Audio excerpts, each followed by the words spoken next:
Je vais aborder aujourd'hui une question très large par un tout petit bout de lorgnette. Il y a un certain nombre de gens qui sont venus me consulter, concernés par la question de la douance, et qui dans leur vie amoureuse se retrouvaient en butte assez fréquemment aux reproches faits par leurs partenaires, leurs conjoints, de ne pas être réellement capables de s'engager, ou de trop tergiverser, d'être constamment insatisfait, et du coup, bien sûr, en cela, d'être tout à fait immature. Bon. Ça concerne pas que les surdoués, évidemment. Il y a là une question qui est une question de société dans son ensemble, et c'est bien ça qui m'intéresse.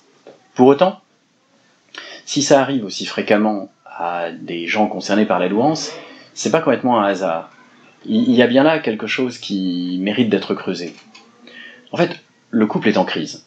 Il suffit pour s'apercevoir de cela de regarder les statistiques.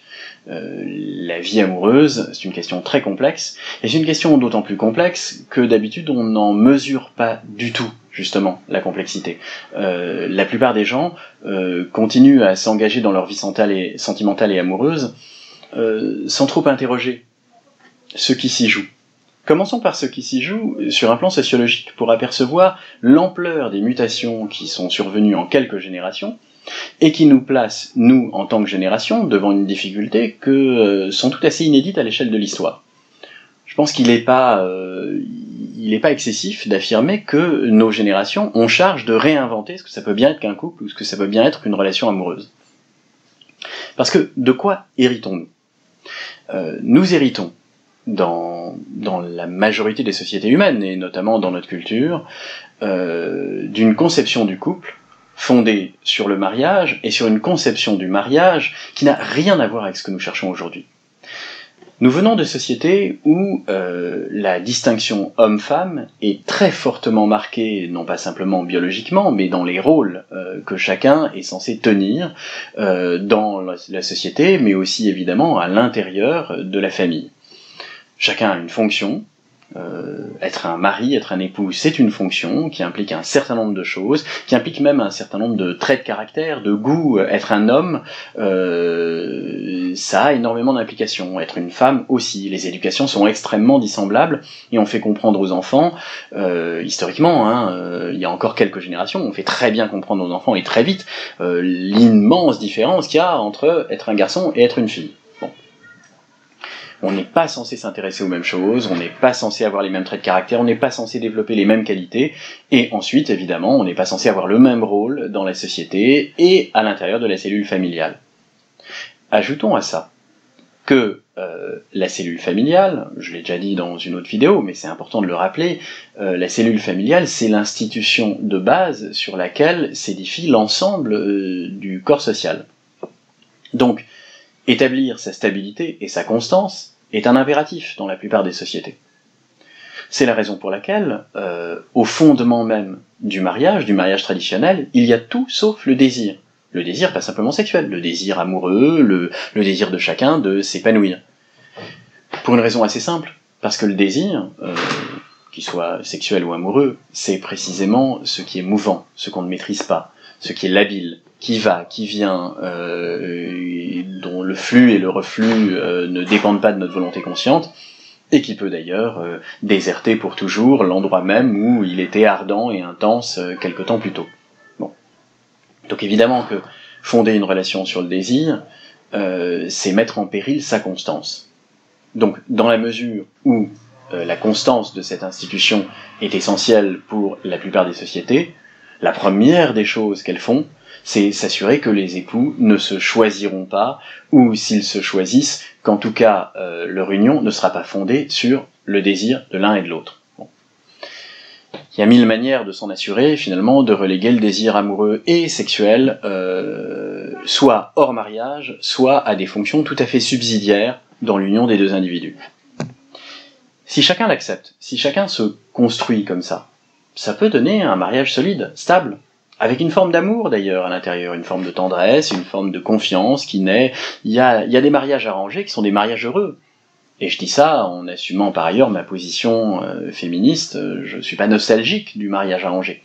Mais bien sûr que dans une société où le petit garçon a grandi toute son enfance avec l'œil fixé sur le rôle qu'il aurait à tenir le jour où il serait père de famille, avec tout ce que ça implique d'être père de famille, chef de famille, et où la petite fille symétriquement s'est imaginée devenir progressivement la reine des abeilles, la mame, la mère méditerranéenne, juive, arabe, italienne, et puis un jour la matriarche, et s'est appliquée à tenir, à apprendre ce rôle et à le tenir jusqu'au mariage, évidemment qu'ensuite ça peut donner une relation stable, et si chacun en bonne intelligence remplit son rôle, ça peut produire une relation à l'intérieur de laquelle il y a de la tendresse et une forme d'épanouissement pour chaque individu.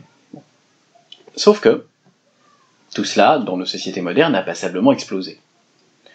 Entre le féminisme, la Première Guerre mondiale, la Seconde, mai 68, l'aspiration à la liberté et au bonheur de chacun, il y a des mutations sociologiques considérables dont j'ai déjà parlé précédemment, autour notamment de l'inversion de la dette symbolique entre parents et enfants, qui nous amènent aujourd'hui à chercher tout autre chose. Et sans toujours avoir conscience de ce qu'on cherche. C'est-à-dire que, finalement, le conjoint, celui avec lequel nous voulons créer un couple, il est un mélange pour nous, finalement, de l'amant ou de l'amante dans la version du roman courtois, c'est-à-dire il doit être l'objet du désir amoureux passionné de Tristan pour Iseux ou d'Iseux pour Tristan, de Lancelot pour Guenièvre, c'est-à-dire ce qui, dans le roman courtois, se vivait complètement hors mariage. Bien apercevoir que cette vision-là de l'amour est précisément assez incompatible avec le mariage, et dans tous les grands récits, ça arrive hors mariage, et si ça conduit à la fin à un mariage, c'est quasiment le miracle, mais en tout cas, ça ne peut brûler que hors mariage. Bon. Et bon, d'un côté, nous aspirons à cela, nous voulons que l'autre soit cela pour nous, parce que nous voulons vivre ça, ce désir brûlant, ce désir qui est d'abord un désir passionné, sexuel très fort, et fantasmatique très fort. Bon.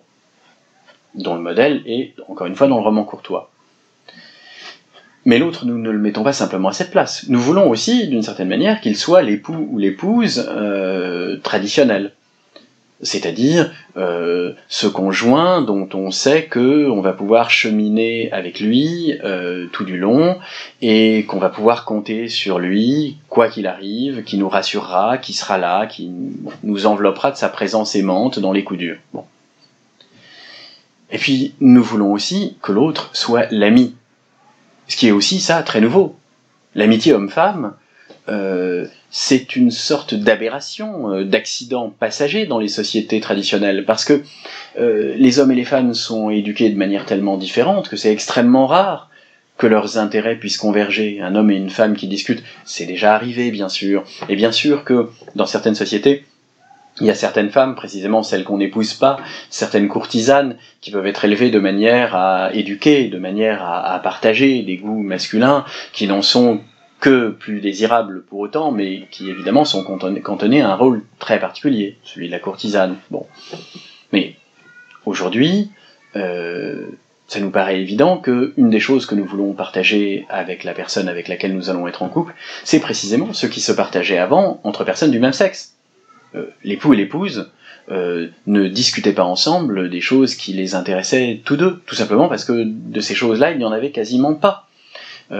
Monsieur allait, je sais pas, si on se situe par exemple dans un monde bourgeois de la fin du 19e, monsieur va dans ses cercles à lui parler et rigoler entre hommes, d'affaires d'hommes, la politique, le pouvoir, les femmes, mais les femmes de mauvaise vie, les femmes qu'on désire, éventuellement les femmes des autres d'ailleurs, et madame va discuter chiffon, roman à l'eau de rose, ou enfant, ou etc., mode et frivolité féminine, faire des courses avec ses copines, avec ses amis.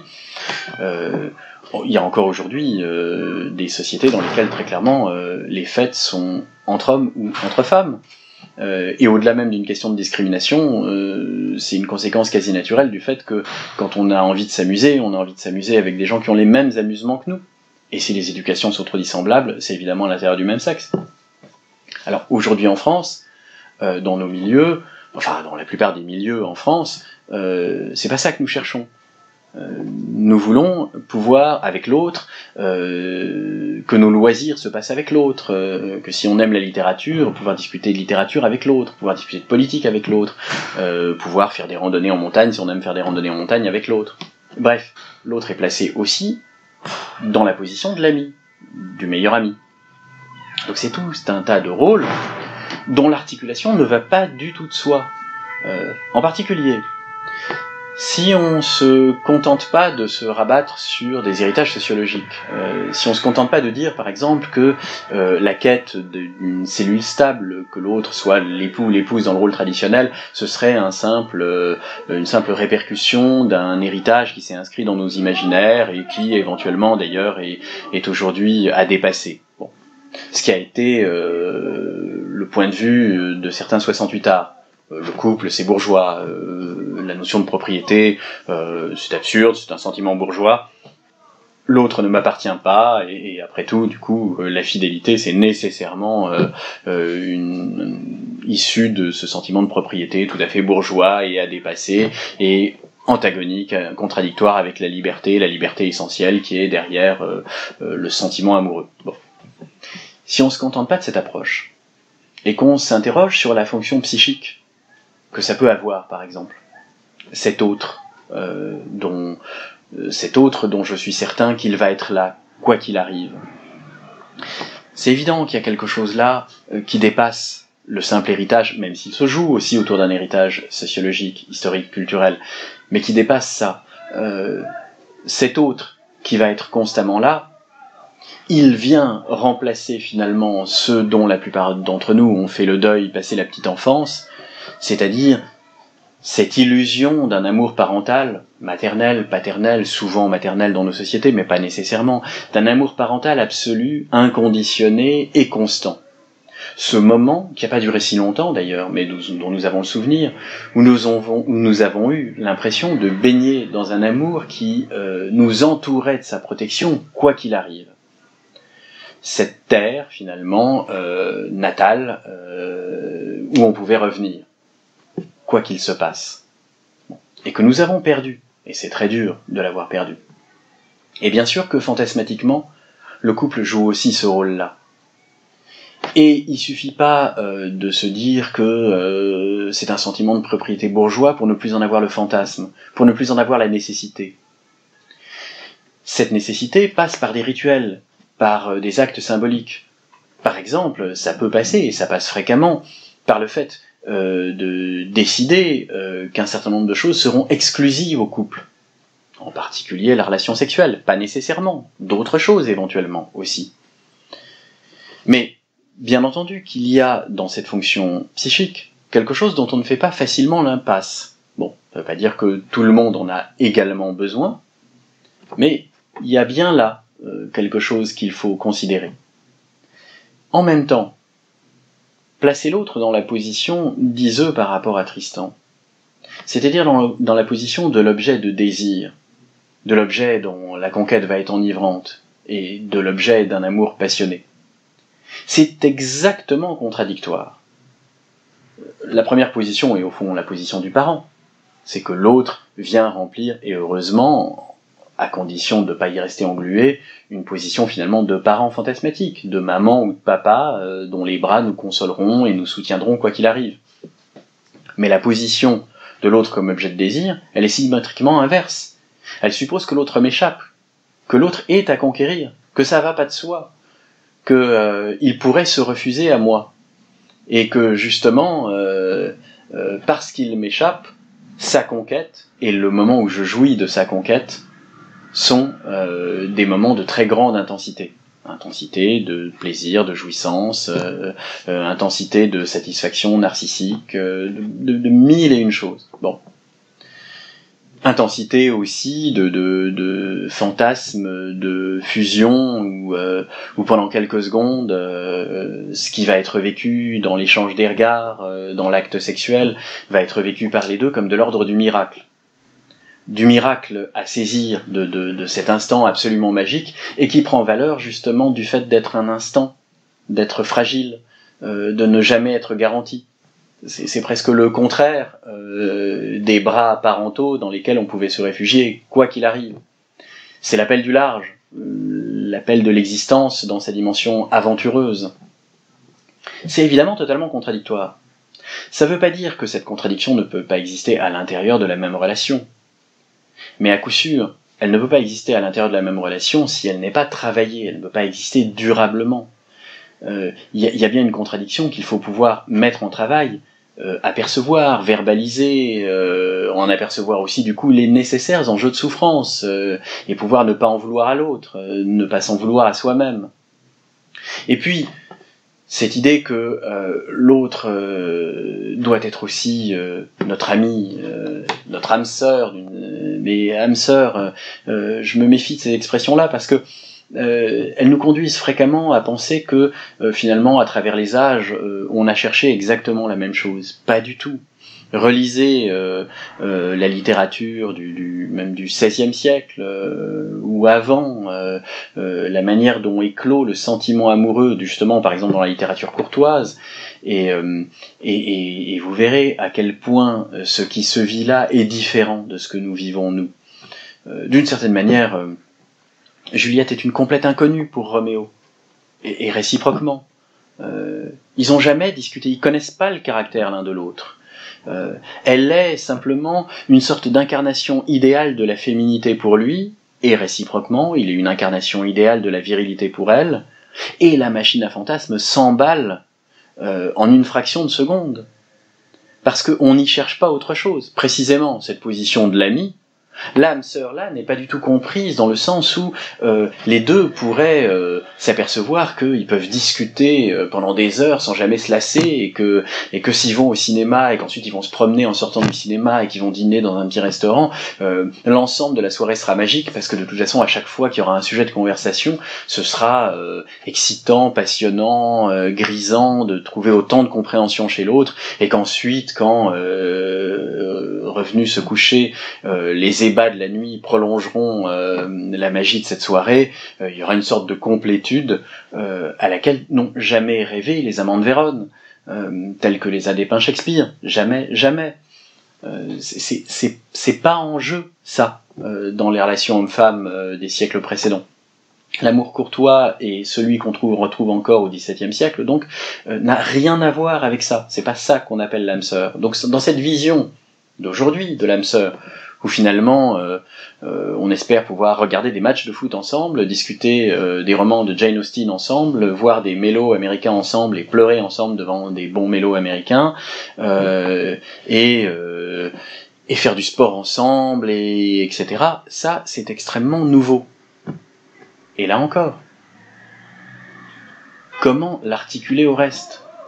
Comment même le vivre d'ailleurs ? C'est-à-dire comment le vivre autrement que dans une sorte de routine plate ? Comment l'articuler à cette nécessité qui est présente dans le fantasme amoureux, que l'autre soit également celui qui va me faire découvrir des facettes inexplorées de moi-même, qui va m'emmener vers l'inconnu, par lequel je vais être obligé de découvrir des choses de moi que j'ignorais, même douloureusement parfois, qui va m'arracher à moi-même pour m'emmener ailleurs. Comment l'articuler ? Et comment articuler d'ailleurs le fait que cette relation quotidienne puisse être constamment passionnante ? Par exemple, comment l'articuler si, de fait, chacun, dans le reste de son existence, s'ennuie ? Si chacun s'ennuie au boulot, et revient le soir, crevé, et que finalement, le premier dialogue consiste à se dire « Alors, ça va, ta journée ?» et qu'il n'y a rien d'autre à répondre que voilà quoi, ma journée, et la tienne, la même qu'hier. D'où pourrait partir l'élan de l'un vers l'autre ? C'est aussi ça la tragédie du couple aujourd'hui. C'est que, bien sûr, ça peut être acceptable dans des sociétés où précisément on n'attend pas grand-chose du couple.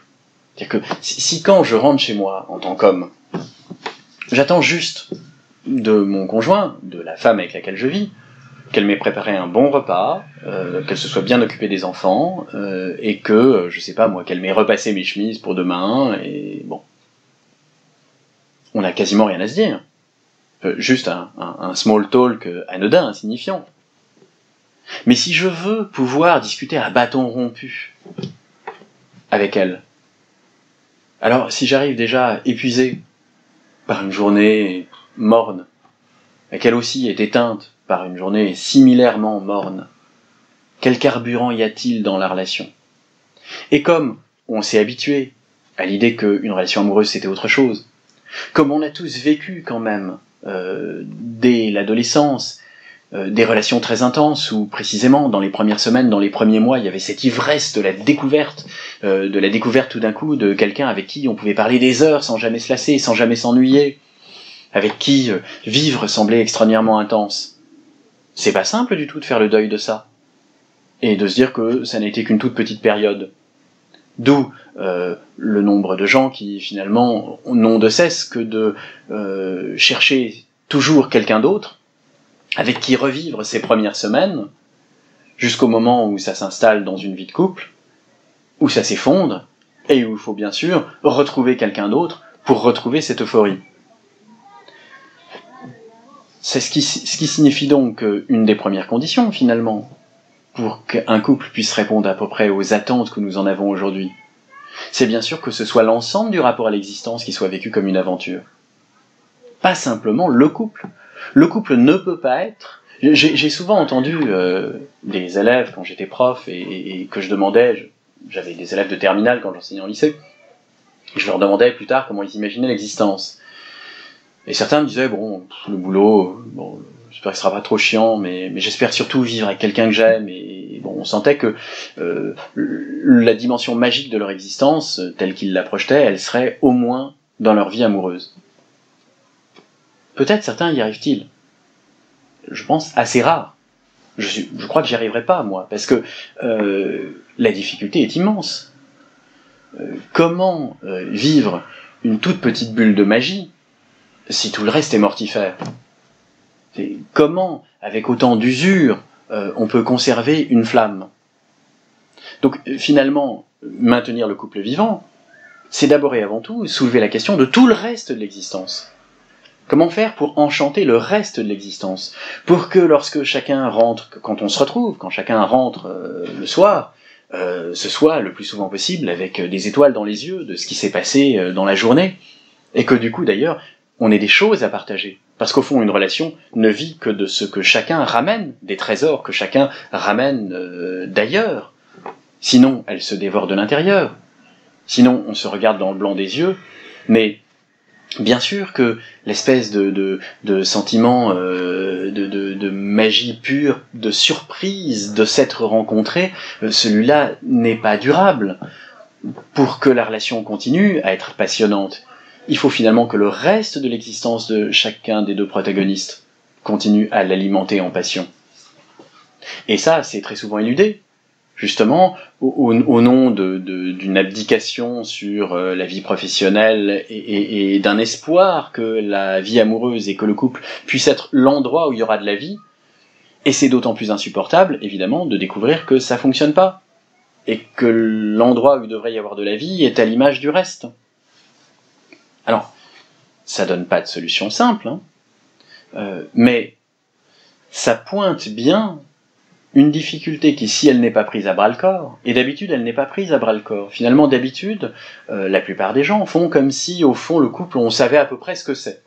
Une espèce de mélange hétéroclite, et puis bah voilà, on veut ça, ça et ça, on n'en aperçoit pas les contradictions, on n'en aperçoit pas les tensions, et finalement on le cherche désespérément, et on se heurte au fait que bah ça fonctionne pas. Et, on y croit enfin avec telle personne, et puis ça fonctionne pas. On n'a pas dû tomber sur la bonne personne. Et on peut passer comme ça une vie entière à chercher la bonne personne. Non pas que tous les conjoints s'équivalent. Bien sûr que sans doute les gens avec qui on va pouvoir vivre quelque chose comme ça sont rares. Mais en même temps, il n'est pas question que de qualité de la rencontre, là. Il est question de bien autre chose. De la capacité de chacun à mettre en œuvre explicitement cette réflexion, y compris à mettre en tension et à mettre en travail cette articulation délicate entre ces deux pôles contradictoires, finalement, du couple refuge immobile contre la dureté de l'existence, et du couple aventure, principal lieu de l'aventure. Bon, c'est ça peut s'articuler, mais s'articuler à condition de le travailler, c'est-à-dire que chacun travaille aussi son rapport à soi, son rapport à ce qu'il attend, à son désir, à la frustration, à la souffrance, quand ça n'est pas là. C'est une aventure en soi, et extrêmement exigeante, extrêmement coûteuse. Et encore que je n'ai pas abordé, parce que ça nous emmènerait trop loin, mais je la réaborderai dans une prochaine vidéo, la question de la sexualité, de ce qu'il en est du désir sexuel, et de son maintien dans la durée, de tout ce qu'on joue dans la sexualité, qui est extrêmement complexe, qui est beaucoup plus complexe que ce qu'on aperçoit d'habitude, et qui, si on se contente de le considérer comme une chose, voilà, on a du désir ou on n'a pas de désir et puis on le constate alors inévitablement il se produit ce qui se produit dans la plupart des couples, c'est-à-dire qu'il y a un désir très fort au début et puis au bout d'un moment ça s'éteint et on ne sait pas pourquoi ça s'éteint et le problème c'est qu'aujourd'hui on ne peut plus se conforter ou plus facilement, et les surdoués encore moins que les autres, à ce qui dans le récit collectif nous propose d'explications très simplistes à ça. Ah bah oui, mais ça, le désir, hein, c'est forcément au début, et puis après, on s'habitue, c'est comme ça. De toute façon, bon, sauf que ce récit, il renvoie à une époque où la sexualité n'était pas censée être très importante, où l'épanouissement sexuel n'était pas du tout ce que la plupart des gens recherchaient. Si ça arrivait, tant mieux, mais même pour certains d'ailleurs, c'est plutôt périlleux que ça arrive. Aujourd'hui, ça fait partie de nos attentes. Et si on met pas ça également en travail, finalement, qu'est-ce que c'est pour moi une relation sexuelle? Qu'est-ce que c'est qu'un fantasme? Qu'est-ce que j'y cherche? Si le couple peut être l'occasion d'une exploration extraordinaire, finalement, de ce que c'est que l'identité sexuelle, là aussi, il y a notre époque nous met face à des dilemmes qui sont potentiellement extrêmement riches de découvertes, et de découvertes pour lesquelles il faudrait bien vivre 5 siècles, donc il y a de quoi explorer une vie durant, mais à condition de s'en saisir activement. Si on se fige dans des rôles, ces rôles, effectivement, on les épuise très vite. Et les ayant épuisés très vite, c'est le couple qui continue un peu plus à s'effondrer de l'intérieur. Et là où les surdoués surexposent, dans notre définition des surdoués, c'est-à-dire non pas une question de performance cognitive, mais de manque d'adhésion au récit collectif, c'est qu'ils ont encore plus de mal que les autres à se caler sur une norme déjà toute prête. Et c'est bien pour ça que ils ont du mal à s'engager, entre guillemets. Non pas parce qu'ils auraient peur en soi de l'engagement, certains peut-être ont peur de l'engagement, mais c'est pas tant ça qui se joue. Au contraire, ils voudraient s'engager même beaucoup plus. C'est la tiédeur de ce qu'on leur propose comme étant l'engagement qui les effraie et qui est effarante pour eux. Et à cet égard, ils pointent quelque chose qu'ils ont bien raison de pointer, qui est finalement une panne générale de la question amoureuse dans toute une société.